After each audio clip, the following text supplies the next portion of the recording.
fine, very nice, very evil. That's tag shit. Free fall as I die through the kaleidoscope in my mind.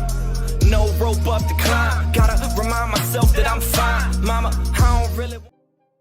What up, Tag Nation? It's your boy, ScooterRay, aka the Universe's Champion. And I'm here with another edition of that NXT.A.G. Now we are on the route to Heatwave. Heatwave is this Sunday, and yep, I'm gonna drop these cheesy puns. It's heating up.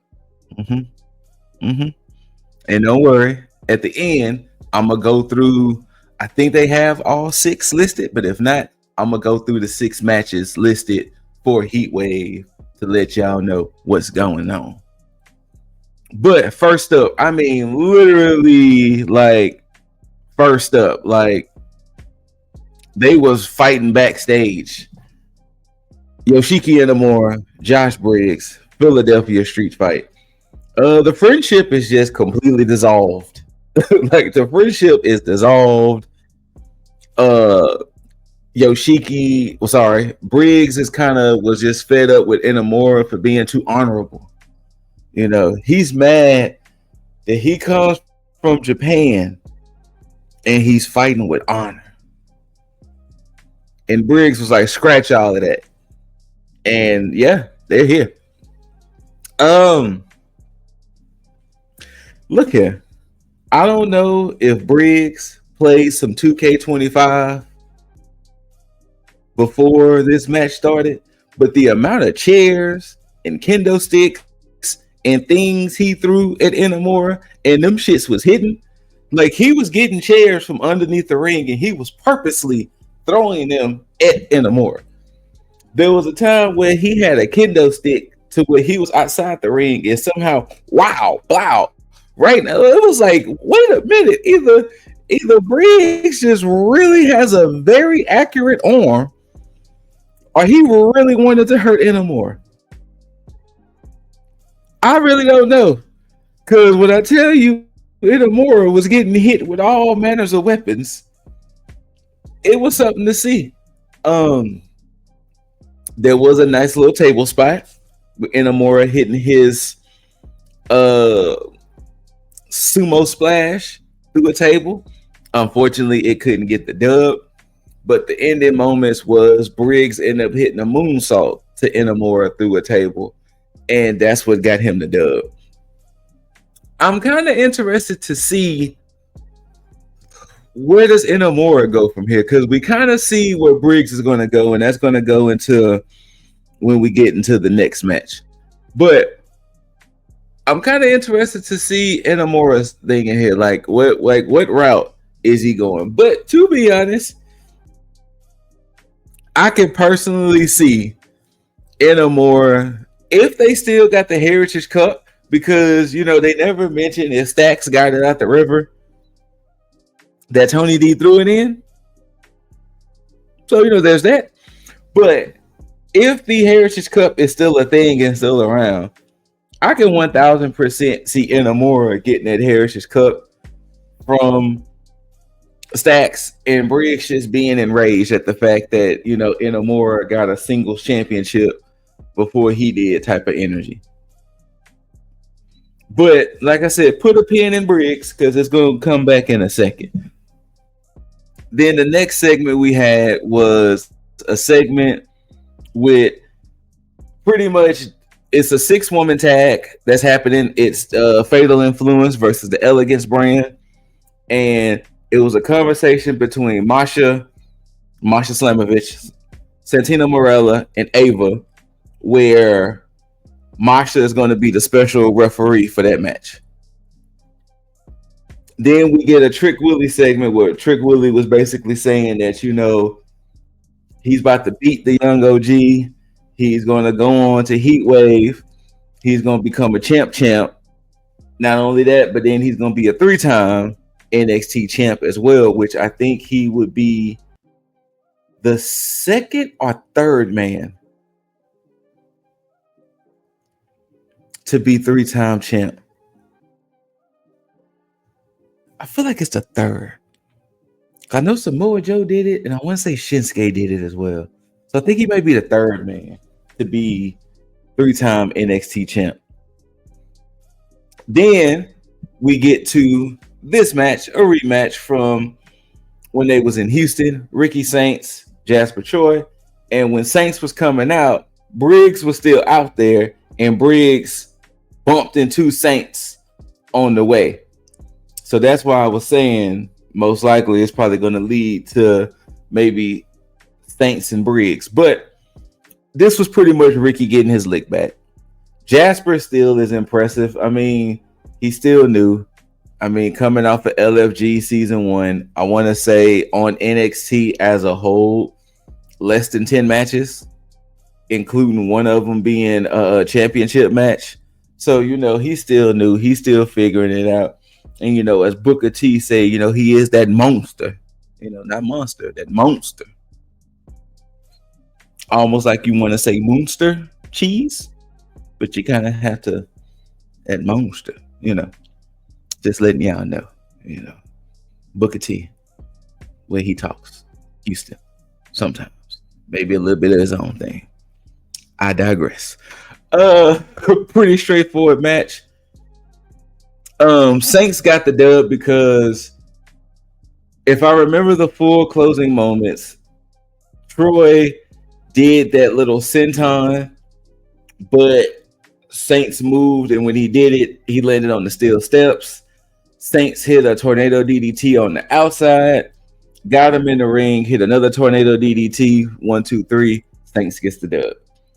Later, there was a segment between Ricky Saints and Miles Bourne, which I'll get to the Miles Bourne portion of that later. But there was a thing between Saints and Miles Bourne. And, you know, Bourne was asking Saints, hey, what was that all about with Briggs? And he was like, I don't know, but, you know, I'm getting tired of the disrespect around here. So that's why I was saying maybe we could get, you know, Saints and Briggs possibly next. Ooh, we shall see. Then we get a quick segment with, once again, Ava talking to Hank and Tank. And then the Elegance brand shows up. And their personal concierge was like, hey, I don't see how you're letting Masha Slamovich be the special guest referee.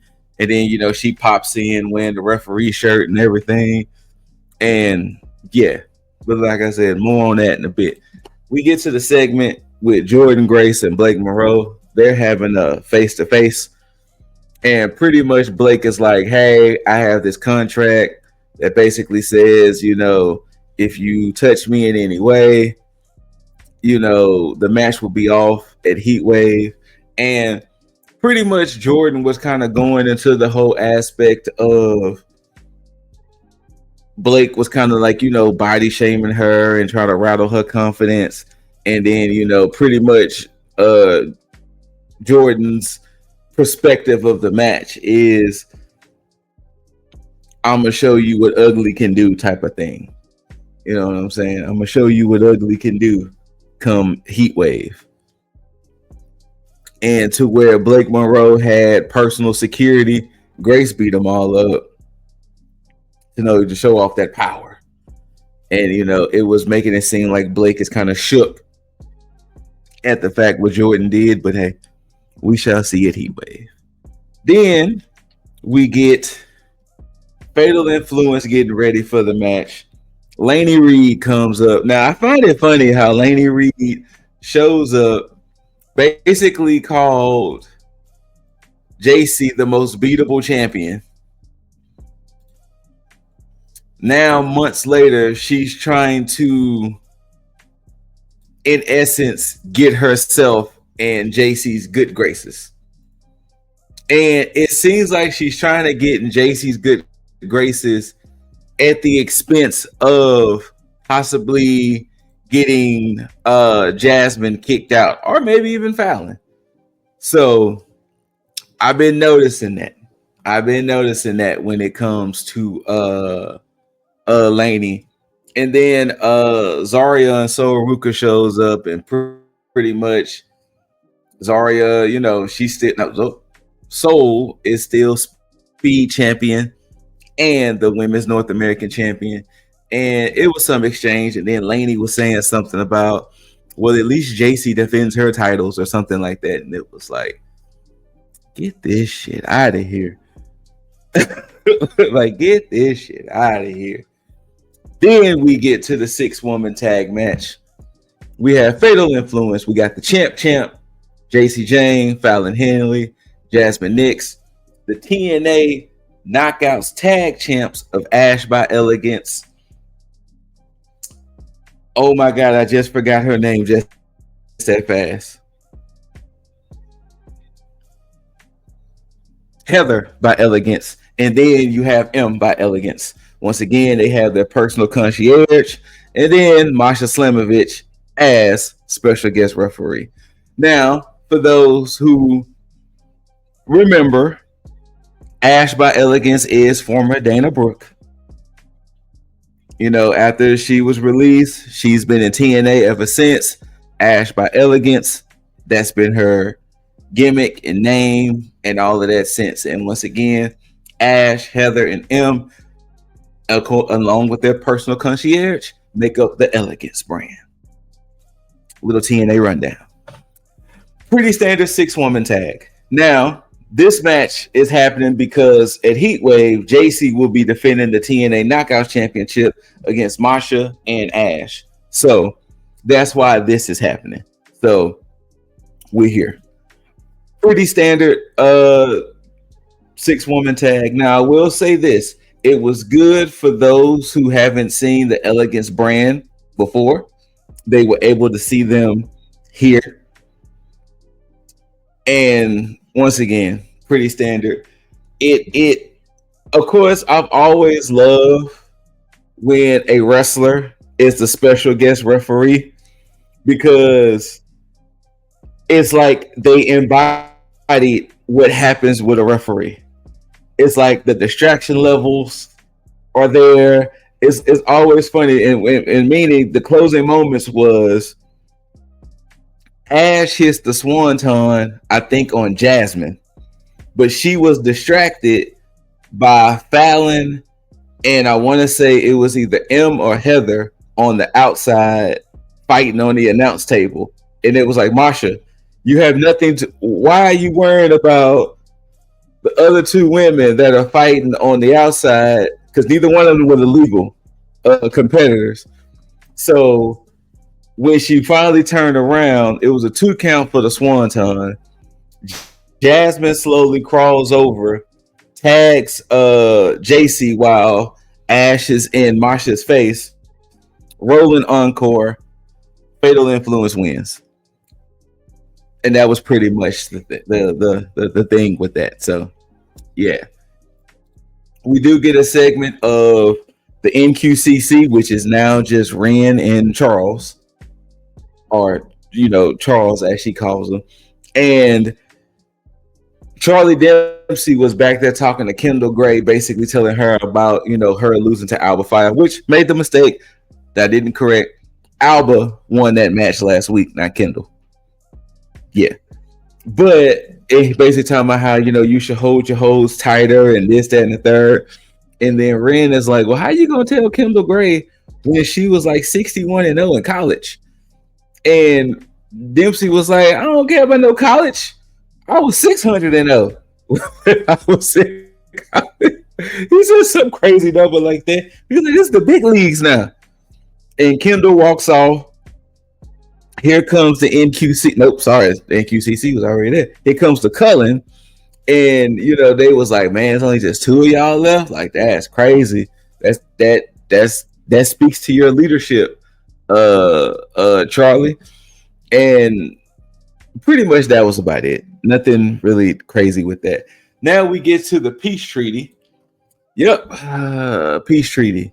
So you have North American champ Ethan Page along with Chelsea Green having a sit-down peace treaty talk with Tavion Heights and Tyra Maysteel.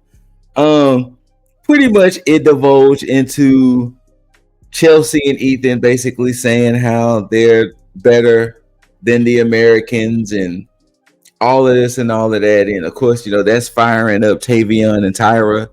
And it does eventually lead into a mini scuffle. Actually, rewind. Before the mini scuffle, when they was getting into each other's faces, Ava does come out there and announce that mixed tag match. Ethan and Chelsea versus Tavion and Tyra at Heatwave. Then it gets into a scuffle where both Tavion and Tyra had Ethan and Chelsea and ankle locks. So that was one of the matches that was made tonight. So now to bring it back, after the segment with Saints and Bourne, when Saints walks off, Lexus King comes up and he was like, "Hey, Miles, I'm sorry. I apologize. I didn't realize, you being deaf and blind, that you had to go through so much and this, that, and the third." And Miles was talking. Then he said something about him being deaf and blind again, and he was like, "Lexus, I'm deaf, not blind." And then Lexus sprays some stuff in his eyes, and he's like, "You're blind now," and then just kind of runs off Skeletor style, without the laugh. But yeah, so I guess their beef ain't over. Then we get a segment with Kalani and Lola were backstage talking, and pretty much Kalani was kind of taking shots at Lola about her losing at Triple Mania because Kalani, Lola, and Jada are having a triple threat match at Heatwave to determine who's going to be the new number one contender for the NXT Women's Championship. Then Lash shows up, and Lash was like, they're all trading barbs again, and they was basically talking about, "Oh, Lash, you lost to Nia. You got sat on and all of these other things." And then it was like, "Look, Jada, I don't even know why Jada's even in this match," and things of that nature. Like I said, they just being catty, talking shit. Then Ava was backstage, and then Dark State shows up. And then Dark State was pretty much talking about how, they got a tag team title shot at Heatwave and everything. And then they was like, "Yeah, we don't care who we beat. We beat they was naming names, and of course they said Joe Hendry. And Joe Hendry just pops out of a locker. And they looking at him like, "Why is he here?" type of energy. And then pretty much it led to, Hendry was like, "Well, which two members of Dark State is going to fight?" And it was like, "Y'all will know Sunday when the world, you and the world will know come Sunday when we take on Hank and Tank. We ain't spilling secrets today," type of energy. Then it led to them saying, "Yeah, Joe Hendry, you either get behind us or you get left behind," or something like that. Now, if you've been watching NXT, Cutler James has been saying the most out-of-pocket wild stuff. So like I said, Saquon Sugars was like, "Yeah, you either getting behind us or you get left behind." And then the other three walk off. Cutler goes in, "Yeah, you don't want us behind you." And then they come grabbing him. They say, "Why you have to say it like that? Like, come on, man." And then Joe Hendry was like, "Well, that's an interesting fella there." And then Abel was like, "Yeah, I don't think he got it all up there," type of energy. So yeah, I doubt if Cutler James is one of the ones they choose for the tag match. If I have to guess, I wouldn't be surprised if it's Dion and Osiris, or maybe even because they're gonna want, since Hank and Tank is their style, they're gonna want at least something to match that. So, or it could be actually Osiris and Saquon, but I think probably Dion and Osiris, so they could do power versus power type of situation. So, but we'll see come Heatwave with that. Now we get to our main event. Javon, I'm about to call this man the wrong name. Javon Evans versus Trick Willie. The winner of this match is taking on Obafemi at Heatwave. This was a pretty solid back and forth. This was a pretty solid match. There was a moment kind of on the route to the end where Javon was trying to springboard and Trick pushed him. And the way Javon crashed into that announce table, call the medic. Trick wins. I'm not getting up. He got it, big dog. You ain't gonna just launch me like that into the announce table and then expect me to get up and continue. But I guess that's what makes me different, because Javon eventually got up and continued.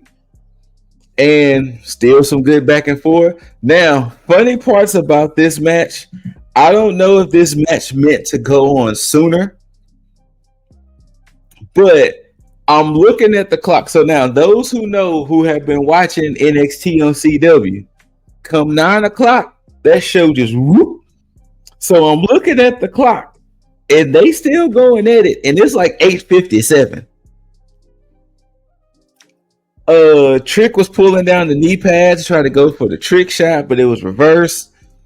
Javon was trying to go for the cutter. It was getting reversed. And once again, I'm looking at this clock like, is this going to be the first NXT match that's going to get just cut off due to it running a little bit over? But what ended up happening was, right when Trick was going to go for the trick shot again, he sees somebody at the corner of his eye. And on the balcony part in the arena, because they was in Philadelphia, in the balcony part, he sees Mike Santana. And Mike Santana distracts him enough to where Javon hits the cutter, then hits the top rope cutter. 1, 2, 3, show cuts off. Pretty much Javon gets up, signifying that he won. Show cuts off. And it was like, well, hey, there you go. So, due to the fact that it was updating, Javon will challenge Obafemi for the NXT Championship.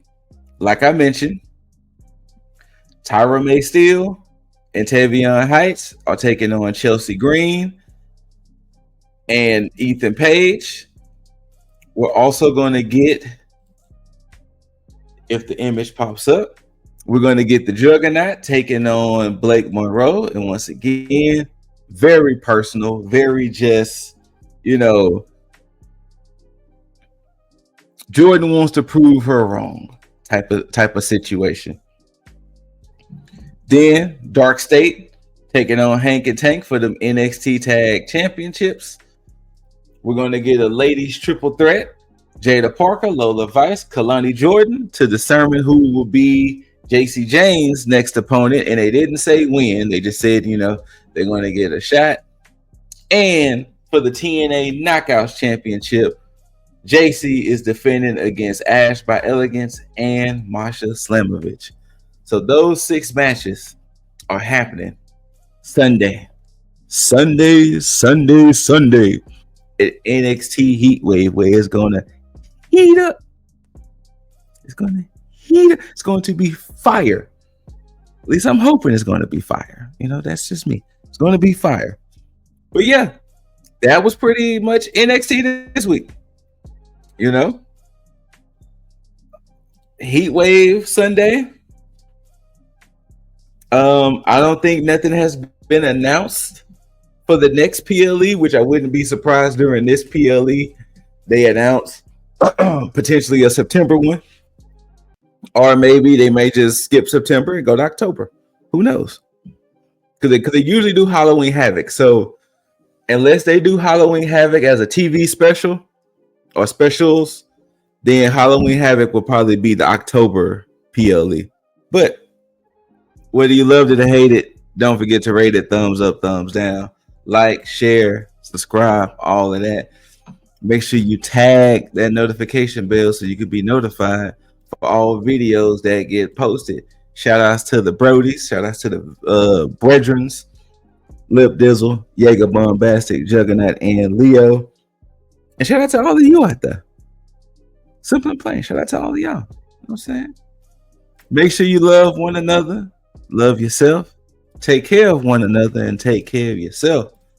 And until next time, you beautiful, beautiful people, do not forget to tag out. Peace.